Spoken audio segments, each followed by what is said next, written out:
بسم اللہ الرحمن الرحیم۔ السلام علیکم ناظرین، آپ دیکھ رہے ہیں کرمنل لیگل انفو۔ آج اپنے اس ویڈیو کے ذریعے ایکٹ انسداد دہشت گردی کا جو قانون ہے اس کے جو رہ جانے والے ڈیفینیشنز تھے وہ آج ہم یہاں پر ڈسکس کریں گے۔ اس سے پہلے ہم ڈیفینیشن جو پڑھ چکے ہیں اس میں مسلح افواج، سول مسلح افواج، بچہ، ضابطہ، عدالت برائے انسداد دہشت گردی، اور اس کے بعد مزید کچھ اس طرح کی اہم تعریفات تھی جس طرح جرمانہ، یرغمال بنانا، زرستگاری، فضائی قزاقی وغیرہ، تو وہ ہم ڈسکس کر چکے ہیں۔ اب اس کے بعد کچھ مزید اس طرح کی ڈیفینیشنز ہے جو انتہائی اہم ہے، تو آئیے سٹارٹ کرتے ہیں۔ اس میں پہلے نمبر پر جو ضمن نمبر او ہے دفعہ 2 کا، اس میں ملاقات ہے۔ ملاقات سے مراد دو یا دو سے زیادہ اشخاص کی میٹنگ مراد ہے۔ اس کے بعد تنظیم سے مراد اشخاص کا گروہ، جتھہ یا جماعت مراد ہے۔ گروہ، جماعت اور جتھہ جو ایک خاص نام سے پکارا جاتا ہو اور ان کے خاص کام ہوں، خاص مقاصد ہوں۔ جس طرح اگر ایک جماعت میں پڑھنے والے اسٹوڈنٹس ہو تو وہ ایک جماعت کہلاتی ہے، ایک گروہ کہلاتی ہے، ٹھیک ہے، کیونکہ ان کا جو مقصد ہے پڑھائی یا جو سلیبس ہے، اور ان کو ایک علیحدہ نام سے، اگر وہ 10 کلاس کے اسٹوڈنٹ ہو، فرسٹ ایئر کے ہو، سیکنڈ ایئر، تو خاص نام سے ان کو پکارا جاتا ہے اور ان کے پھر اپنے اپنے سلیبس ہوتے ہیں۔ تو ہر گروہ اگر مسجد میں نمازی ہے تو ان کا یہ ایک جماعت ہے، ٹھیک ہے، جو عبادت کی خاطر اکٹھے ہوئے ہیں۔ تو جہاں پر اشخاص اکٹھے ہو جاتے ہیں، گروہ کی شکل بن جاتی ہے، جن کا ایک خاص نام ہو اور ان کا ایک خاص مقصد ہو، اس کے تحت وہ کام کر رہے ہو۔ اگر جلسہ جلوس کے لیے اکٹھے ہوئے ہو بجلی کے خلاف یا اس طرح، اور تو وہ علیحدہ سے ان کو بھی گروہ یا جماعت کہا جاتا ہے، تنظیم اس کو کہا جاتا ہے۔ تو ان تمام کا نام یہاں پر اس سے مراد تنظیم ہے۔ اب یہ جو تنظیم ہے جس کا بھی ہم نے ذکر کیا ہے، اگر ان کے مقاصد وہ خطرناک ہو جائے، کس طرح خطرناک ہو جائے؟ اگر ان کے مقاصد اسٹیٹ کو نقصان پہنچانا، اسٹیٹ کی معیشت کو تباہ کرنا، عوام میں خوف و ہراس پھیلانا، جتنی بھی عوام کی افادیت کی جگہ ہے، مواصلاتی نظام ہے، ان کو درہم برہم کرنا، سرکاری عمارات کو، پرائیویٹ عمارات کو جانی نقصان کرنا لوگوں کا، تو ایسی صورت میں پھر اس کو خطرناک قرار یافتہ تنظیم کے نام سے پکارا جائے گا۔ یہ ہماری نیکسٹ ڈیفینیشن، خطرناک قرار یافتہ تنظیم، اگر ان کے مقاصد خطرناک ہو جاتے ہیں، جس کا ذکر دفعہ 11A میں کیا گیا ہے۔ دفعہ 11A میں افعال کا ذکر ہے کہ اگر کوئی بھی تنظیم وہ دفعہ 11A میں جو درج افعال ہے اگر وہ کر لیتے ہیں تو پھر وہ خطرناک قرار یافتہ تنظیم کے ضمن میں آ جاتی ہے، جس کے لیے پھر دفعہ 11B میں طریقہ کار ہے، ٹھیک ہے۔ تو دفعہ 11B کے تحت کسی تنظیم کو خطرناک قرار دے دیا جاتا ہے جو وفاق کے اختیارات ہے، کہ وفاقی حکومت کسی بھی ایسی تنظیم کو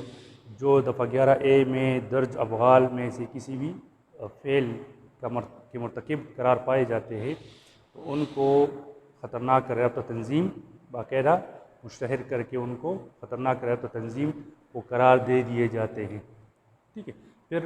جس تنظیم کو خطرناک قرار دے دیا جاتا ہے تو دفعہ 11C میں پھر اس کے پاس اختیار ہوتا ہے کہ وہ نظر ثانی کے لیے اپیل کر سکتی ہے، ٹھیک ہے، وہی تنظیم جس کو خطرناک قرار دیا گیا ہو۔ اور اس کے بعد مزید پھر دفعہ 11D، چونکہ یہ دفعات آگے ہم ڈسکس کریں گے، اس کی ضرورت پڑے گی، اسی وجہ سے اس کو میں یہاں پر آپ کے ذہن میں لانے کی کوشش کر رہا ہوں۔ 11D میں ایسے تنظیموں کا ذکر کیا گیا ہے جو خطرناک قرار یافتہ تنظیم نہ ہو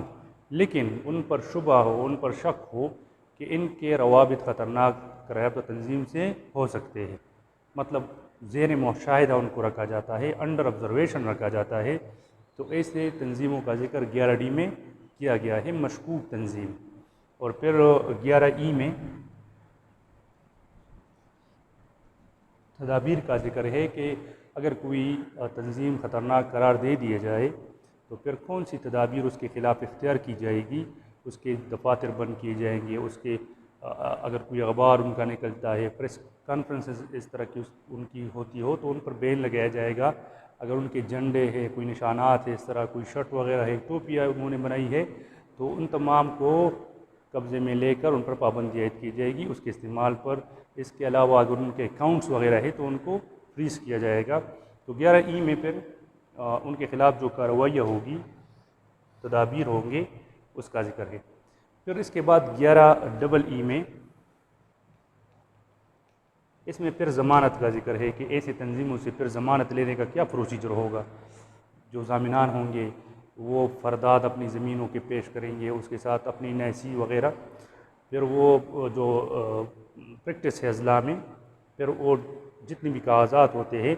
وہ through proper channel SHO SDPO اس طرح جو DPO ضلع ہوتا ہے اس کو باقاعدہ ٹیسٹ کر لیتا ہے، پھر اس کے بعد وہ سول جج صاحب ہوتا ہے اس کے پاس آتے ہیں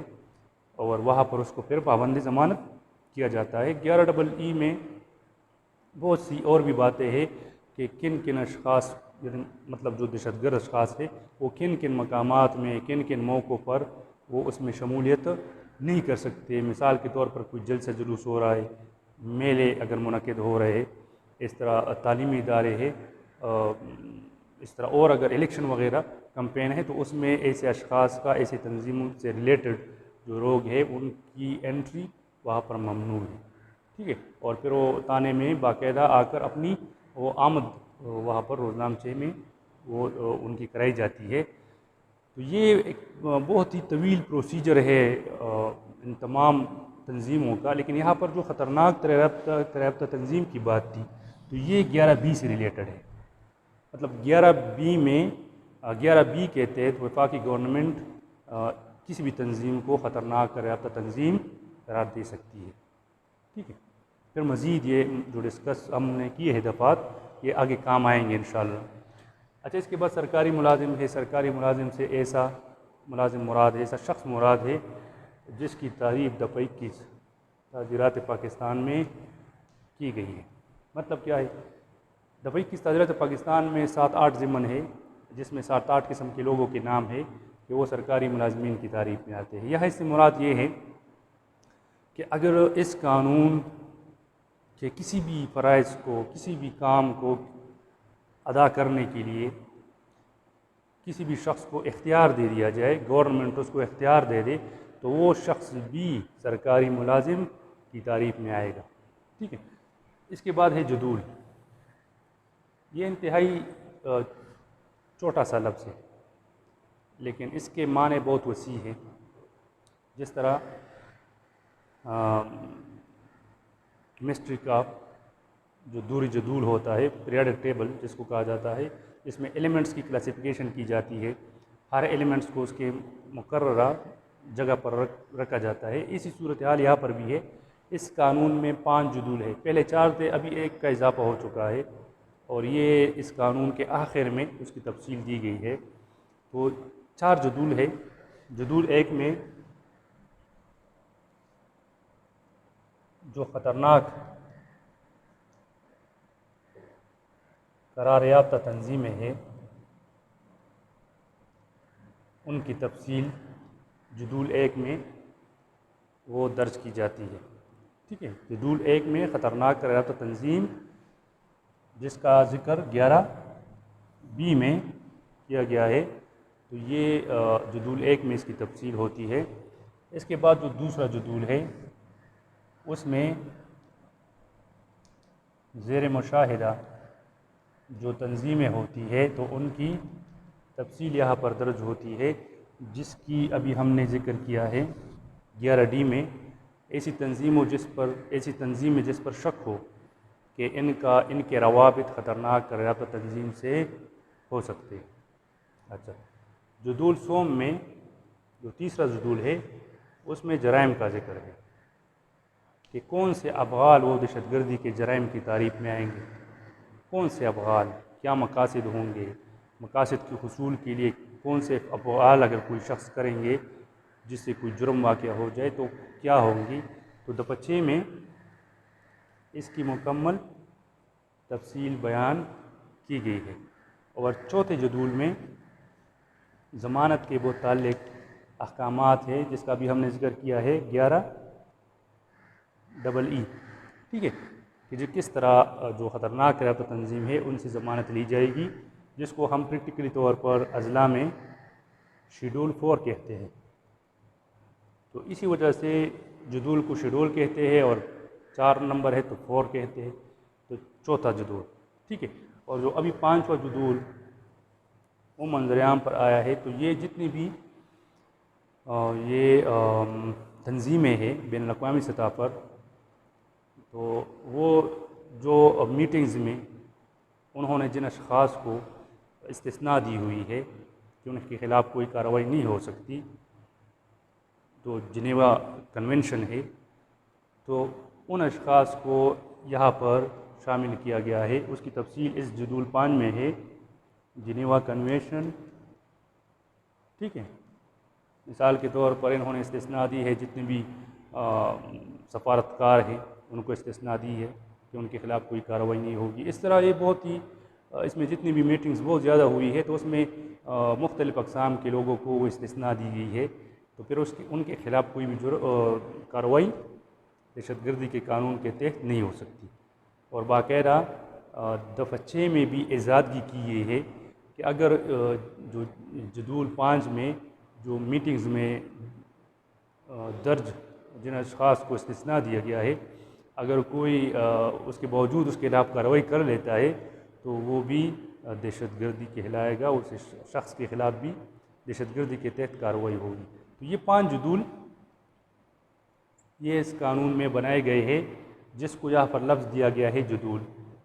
ٹھیک ہے۔ اس کے بعد ہے جرم مندرجہ جدول۔ تو جرم کی تفصیل ہے کون سے جدول میں ہے، ابھی ہم نے بیان کیا ہے تیسرے جدول میں۔ تو یہاں پر جرم مندرجہ جدول سے تیسرا جدول مراد ہے کہ جس کی وضاحت دفعہ 6 میں کی گئی ہے، کون سے جرائم کو دہشت گردی کے جرائم کہلائیں گے۔ اس کے بعد 2 مزید اہم تعریفات ہے، ایک ہے فرقہ وارانہ۔ فرقہ وارانہ سے جتنی بھی فرقے ہیں جن کا ایک دوسرے کے ساتھ ٹکراؤ ہوتا ہے، یا دہشت گرد کی تنظیموں کی یہ کوشش ہوتی ہے کہ وہ کسی بھی طریقے سے ان کو آپس میں لڑائے یا لڑانے کی کوشش کرے، فسادات پیدا کرنے کی، تو ایسی فرقے سے مراد ہے جس طرح اہل تشیع، اہل سنت ہو گئی، یا اس طرح اور مزید بہت سے فرقے ہیں جن کا آپس میں وہ ٹکراؤ اکثر ہوتا ہے، نفرت ان کی ہوتی ہے دل میں، یہاں تک کہ وہ ایک دوسرے کو نقصان پہنچانے سے بھی گریز نہیں کرتے۔ تو ایسی تنظیمیں یہاں پر فرقہ وارانہ ایسے فرقے فرقہ وارانہ فرقے کہلاتے ہیں، اور ان کے درمیان جو نفرت ہوتی ہے ایک دوسرے کو نقصان پہنچانے کی، تو یہ فرقہ وارانہ نفرت کہلاتی ہے۔ یہ نسلی بھی ہو سکتی ہے، ٹھیک ہے، فرقہ وارانہ بھی ہو سکتی ہے، نسلی نفرت بھی ہو سکتی ہے، جس طرح اگر کوئی پنجابی، پٹھان، بلوچی، سندھی، اس طرح کی درمیان میں اگر کوئی نفرت پھیلانے کی کوشش کر رہا ہے تو وہ بھی اس منافرت میں شامل ہے، وہ بھی آگے انشاءاللہ پھر ڈسکس کریں گے۔ اچھا، اس کے بعد ہے سنگین، سیریس۔ سنگین سے مراد ہے انسانی جان کے لیے اور انسانی جائیداد کے لیے خطرناک ہونا۔ یہ یاد رکھیں کہ اس قانون میں جو جرائم کیے جاتے ہیں تو اس سے 2 طرح کے نقصان یہاں پر مراد لیے جاتے ہیں، جس طرح بطالہ کی ضرر جسمانی شدید میں بھی ہم پڑھ چکے ہیں کہ اس سے صرف مراد انسانی جان کو نقصان پہنچانا نہیں ہے، ضرر پہنچانا نہیں ہے، اس کو مسخ کرنا، مخنث کرنا نہیں ہے، ٹھیک ہے، کسی قطع برید اس سے مراد نہیں ہے، بلکہ اس سے پراپرٹی کو نقصان بھی مراد ہے۔ تو سنگین سے مراد انسانی جان کو نقصان اور انسانی جو پراپرٹی ہے اس کو نقصان، یہ اس سے مراد ہے۔ اچھا، اس کے بعد ہے دہشت گردی۔ تو یاد رکھیں، اکثر لوگوں کی کنفیوژن ہوتی ہے کہ دہشت گردی اور دہشت گرد، اس کی تعریف دفعہ 6 میں ہے یا دفعہ 2 میں ہے؟ تو اس کی تعریف بیسیکلی دفعہ 2 میں ہے، اور دہشت گردی کی تفصیل وہ دفعہ 6 میں ہے۔ تو یہاں پر دہشت گردی کی تعریف ہے جس میں یہ کہا گیا ہے اس کی تعریف میں کہ اس سے وہی افعال مراد ہے جو دفعہ 6 میں ذکر ہوئے ہیں، ٹھیک ہے؟ دفعہ 6 میں جو ذکر ہوئے ہیں تو اس سے وہی افعال مراد ہے، اور دہشت گرد سے بھی وہی افعال، وہی شخص مراد ہے جو اس قانون کے دفعہ 6 کے ضمن نمبر 7 اس میں اس کی باقاعدہ وضاحت ہے کہ دہشت گرد سے کیا مراد ہے۔ اچھا، اس کے بعد ہے دہشت گردی کی تفتیش۔ دہشت گردی کی تفتیش سے مراد ہے کہ کون کون سے افعال وہ دہشت گردی کے تفتیش میں شامل ہوں گے، اور اس کو دہشت گردی کے کسی بھی مقدمے میں انٹروگیٹ کیا جا سکتا ہے، یا اس فعل کو اس میں شامل کیا جا سکتا ہے، یا ان ذرائع کو، ان اساسجات کو اس میں بطور کیس پراپرٹی لی جا سکتی ہے۔ تو یہاں پر دہشت گردی کی تفتیش سے مراد ہے کہ اگر کوئی شخص، کوئی تنظیم ایسے افعال کرتی ہے، ایسے کام کرتی ہے، ٹھیک ہے، کیا کام کرتی ہے؟ دہشت گردی کے ارتکاب وہ کرتے ہیں، کسی بھی جگہ پر بلاسٹ کرنے کی کوشش کرتے ہیں، لوگوں کو نقصان پہنچانے کے لیے، سرکاری عمارات کو نقصان پہنچانے کے لیے، زیادہ سے زیادہ جانی نقصان، یا جس کا ذکر ہم آگے دفعہ 6 میں کریں گے کہ عوام و خوف و ہراس پھیلانے کے لیے، یوٹیلیٹی سروسز جو عوام کی فلاح و بہبود کی جگہ ہے ان کو درہم برہم تباہ کرنے کے لیے۔ تو یہ اگر ان جرائم کا، جس کا ذکر دفعہ 6 میں کیا گیا ہے تفصیلی، اگر کوئی ان کا ارتکاب کرتا ہے یا ان افعال کی تیاری میں حصہ لیتا ہے، منصوبہ بندی میں حصہ لیتا ہے، یا ایسے افعال میں مدد دیتا ہے، ترغیب دیتا ہے، ٹھیک ہے، یا مدد فراہم کرنے کی کوشش کرتا ہے، کوئی دیگر ایسا فعل کرتا ہے دہشت گردی کی اغراض کے لیے، کہ دہشت گردی کا جو واقعہ ہونے والا ہے، دہشت گردی کا کوئی منصوبہ جو بنایا ہوا ہے، اس کے ارتکاب میں مدد دینے کے لیے کوئی دیگر فعل کرے۔ دیگر فعل سے کیا مراد ہے؟ مثال کے طور پر اپنا کوئی رہائشی، اگر جس جگہ پر بلاسٹ ہونے، کوئی کارروائی کرنے والی ہے دہشت گردی سے ریلیٹڈ، تو اس کو مدد فراہم کرنے کے لیے اس کے قریب کوئی بلڈنگ حوالہ کرے، اس میں چھپنے کے لیے، اس میں جو ایکسپلوزیو مٹیریل ہے یا اس طرح کی اور چیزیں ہیں، خطرناک مادے ہیں، تو اس کو وہاں پر چھپانے کے لیے تاکہ ان کو آسانی ہو سکے، یا کوئی ایسی اور مدد کرے، کوئی ایسا فعل اور کرے، ان کو پیسے فراہم کرے، ان کو اس طرح کی اشیاء فراہم کرے، گاڑی فراہم کرے، تو یہ سے افعال بھی دہشت گردی کے تفتیش کا پروسیس جو ہے اس میں وہ شامل ہوں گے۔ اچھا، اس کے بعد ہے خطرناک تنظیموں کے ذرائع۔ اچھا، اس کو سمجھنے کے لیے پھر انشاءاللہ آگے جائیں گے، جو دہشت گردی کے ذرائع ہے کہ وہ کون کون سے ہوں گے۔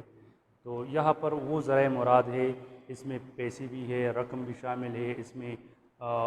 منقولہ غیر منقولہ جائیداد بھی شامل ہے، اس میں دستاویزات بھی قانونی قسم کے وہ بھی شامل ہے، اکاؤنٹس بینک کے، کریڈٹ کارڈز، بینک جتنی بھی سکہ ہے، کرنسی نوٹ ہے، وہ تمام چیزیں وہ اس کے بعد جو ڈیفینیشن میں ڈسکس کریں گے، تو وہ تمام چیزیں بھی دہشت گردی کے تفتیش میں وہ شامل ہے، اور اس کو ہم دہشت گردی کی تفتیش میں اپنے قبضے میں لینے کا ہمارے پاس اختیار ہے۔ اچھا، اس کے بعد کوئی ایسا فعل جو تفتیشی افسر ضروری سمجھے کہ اس کو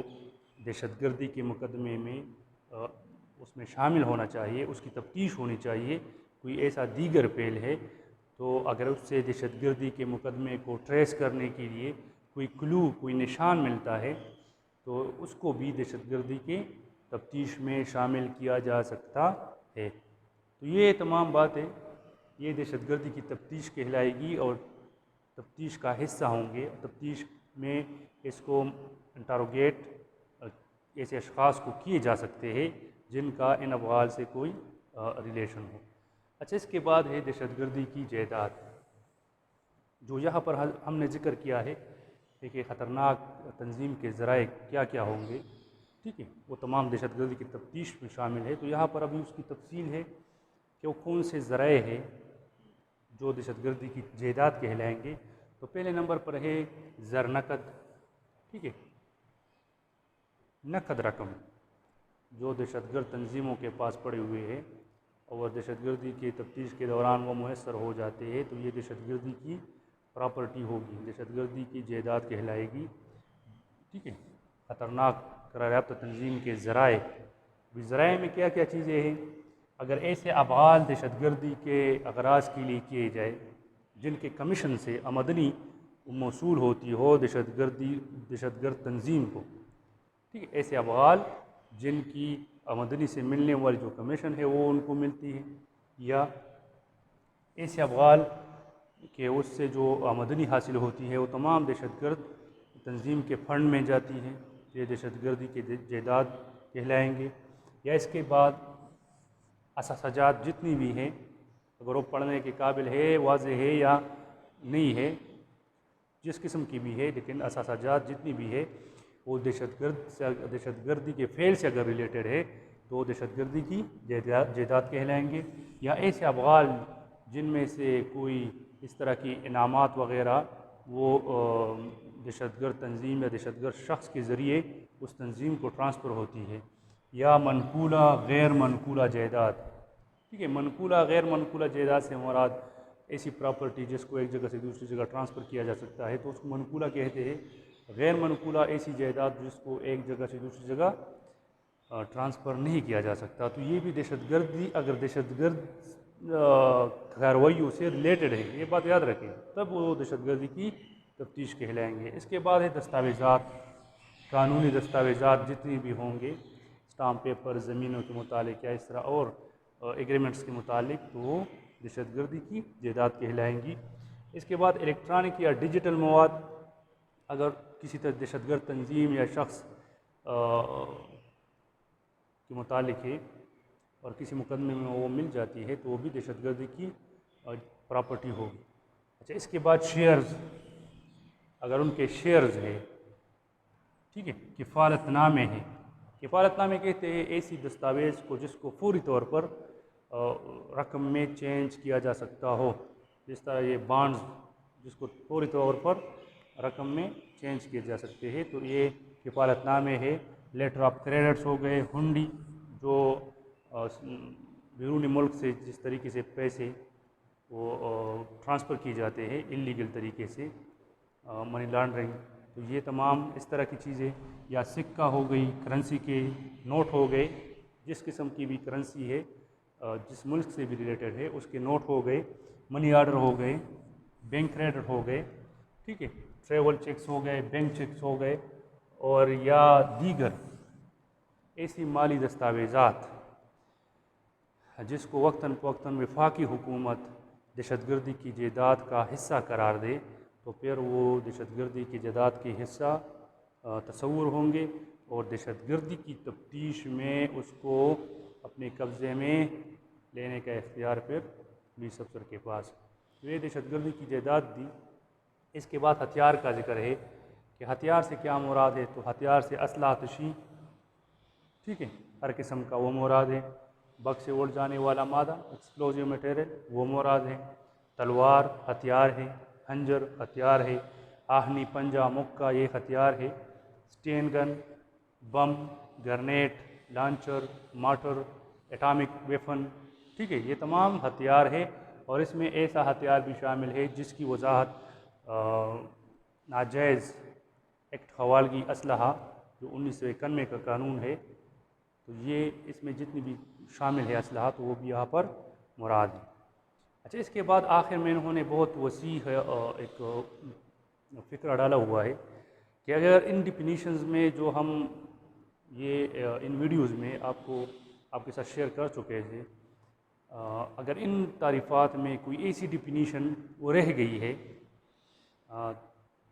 جو یہاں پر اس کی وضاحت نہیں کی گئی ہے تو اس لفظ سے وہی معنی لیا جائے گا جس کی وضاحت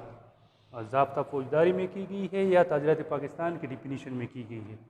ٹھیک ہے. ضابطہ فوجداری کی ڈیفینیشن میں اگر کوئی ایسا لفظ اس کی وضاحت کی گئی ہے جس کی یہاں پر وضاحت نہیں ہوئی ہے تو اس سے وہی معنی لیے جائیں گے جو ضابطے میں ہے. یا تعزیرات پاکستان کے جو ڈیفینیشنز ہے اس میں اگر کوئی ایسی بات اس کی تعریف کی گئی ہے جو یہاں پر ڈسکس نہیں ہوئی ہے، یہاں پر وہ تعریف شامل نہیں کی گئی ہے تو اس کے وہی معنی لیے جائیں گے جو تعزیرات پاکستان میں درج ہے. اچھا، یہ دہشت گردی کی ڈیفینیشنز تھیں. امید ہے آپ کو اس پر سمجھ آ گئی ہوگی. کافی طویل اور وضاحت طلب تعریفات تھیں. اپنی کوشش کے مطابق میں نے کوشش کی ہے اپنے ذہن کے مطابق کہ آپ کو بہتر طریقے سے ڈیلیور کر سکوں. اگر پھر بھی کسی کی کوئی کنفیوژن ذہن میں ہے تو وہ شورلی ڈسکس کر سکتے ہیں، کمنٹ میں وہ اپنا سوال کر سکتے ہیں. انشاءاللہ آپ کے سوالات کے جوابات ہم آپ کو پرووائڈ کریں گے تاکہ آپ بہتر طریقے سے قانون کو سمجھ سکیں اور پھر بہتر طریقے سے اس قانون کی امپلیمنٹیشن کر سکے. انشاءاللہ اس قانون کے جو مزید سلیبس کے مطابق جو سیکشنز ہیں تو کوشش ہوگی کہ پہلے اس کو آپ کو سمجھایا جائے. پھر اس قانون میں جو دیگر اہم دفعات ہے جس کا ہمارے ساتھ براہ راست تعلق ہے پولیس ڈپارٹمنٹ کے ساتھ، تو وہ میں آپ کو انشاءاللہ وقتاً فوقتاً اس کی ویڈیو بنا کر آپ کو میں اس سے آگاہ کرتا رہوں گا تاکہ آپ کی سمجھ میں بیٹھ جائے ایسی باتیں یا ایسے مسائل جو ہمارے ساتھ ریلیٹڈ ہے. جس طرح اس میں دہشت گردی کی اگر کوئی ناقص تفتیش کر لیتے ہیں پولیس افسر تو اس کے لیے بھی اس میں سزا ہے، سیکشن آف لا ایڈ ہے، اس کے خلاف بھی ایف آئی آر ہو سکتی ہے، مجسٹریٹ اس کے خلاف کارروائی کرنے کا مجاز ہے. تو اس طرح کی جو مسائل ہے ہمارے لیے جو کسی اس قانون میں بنتے ہیں تو وہ آپ کے ساتھ انشاءاللہ وہ شیئر کرتا رہوں گا. اگلے ویڈیو میں باقاعدہ اہم دفعات کی طرف آئیں گے. اس وقت تک کے لیے مجھے اجازت دیجیے اور اپنے دعاؤں میں مجھے یاد رکھیے. اللہ حافظ.